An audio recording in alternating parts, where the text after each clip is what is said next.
When hearts cross borders. It was a cold winter afternoon. Snowflakes were dancing in the wind across the campus of New York University. Students hurried to their classes, holding cups of coffee in gloved hands. Among them was Emma Jones, a New York native, an English literature student, always rushing somewhere, her hair loose, laptop bag swinging at her side. At the same time, a tall, lean boy came walking from the other direction, headphones in, coffee in hand. Suddenly, they collided, like a scene straight out of a movie. The cup dropped, coffee splashed onto Emma's jacket, and the boy immediately exclaimed, "Oh my God, I'm so sorry." Emma glared for a second, then started wiping her jacket. "It's fine," she said, "though you've just baptized my jacket with coffee."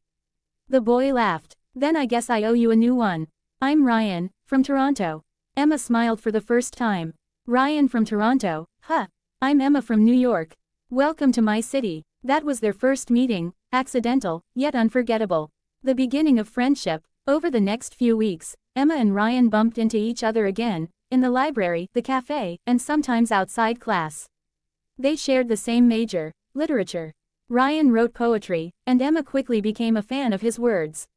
One afternoon at the university cafe, they sat together. Ryan opened his notebook and said, "I've been working on a poem. Maybe you'll like it." He read softly, "Between the border of north and south, I found a smile that melted the snow. Not in maps, but in eyes I found home." Emma listened quietly, a slight shimmer in her eyes. "Did you write that about me?" Ryan smiled shyly. "Maybe." From that day on, their friendship deepened. They often sat by the Hudson River in the evenings, sipping coffee and talking about life.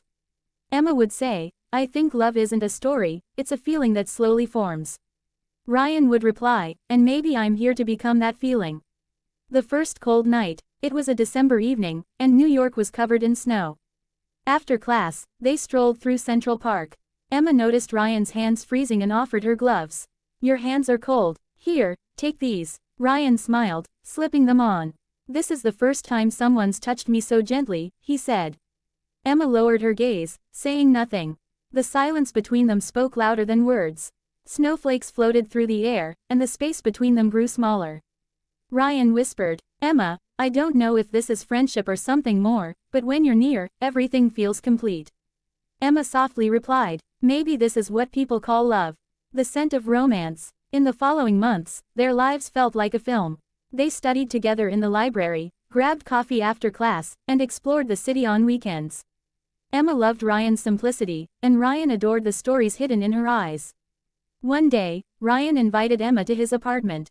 He had prepared a small surprise, Canadian maple candies, New York-style coffee, and on the wall, a handwritten line. "Borders don't define love, hearts do." Emma read it, smiled, and looked at him. "You're really something else, Ryan." He gently took her hand. "Maybe that's what love does, it changes us into something else." The news of separation. But life isn't always kind. One day, Ryan learned he had to return to Canada. A condition of his scholarship required him to complete a year-long project in Toronto. Emma was silent, her eyes moist but her lips smiling. "So you're leaving?" Ryan sighed. "Yeah, but only my body's leaving. My heart's staying here." Emma hugged him tightly. "Promise me you'll come back." "I will," he whispered. "Because my dreams are here, with you." The test of distance. Months passed. Their relationship lived through video calls, texts, and memories. Emma continued her studies, but often sat in the same corner of the library where Ryan used to write. She'd open her notebook and read his poem. "Between two lands I walk alone. But her voice still echoes in my phone."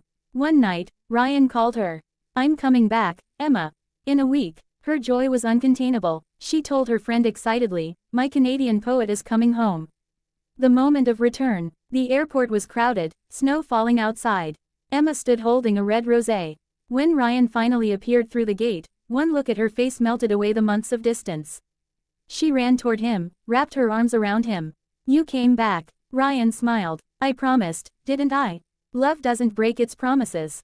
A new beginning. They soon moved in together, into a small apartment filled with books, coffee, and dreams. One evening, Ryan said, "I've started writing a novel, about a Canadian boy and an American girl." Emma laughed. "So, it's our story." "Yeah," he smiled, "but the ending isn't written yet." Months later, at Sandy Park, Ryan knelt down and said, "Emma Jones, will you marry me?" Tears streamed down her cheeks. Yes, because I don't just love you, I find myself in you. Epilogue. Time passed, and they began a new life together. They settled in a small town near the US-Canada border, where the river, the snow, and love flowed together. Ryan became a published author, and his first book was titled When Hearts Cross Borders. On the very first page, he had written, "Dedicated to Emma, the girl who taught me that love needs no visa." Whenever Emma read that line, she smiled and said, "And you taught me that love never takes the wrong road, it always finds its way back to the heart."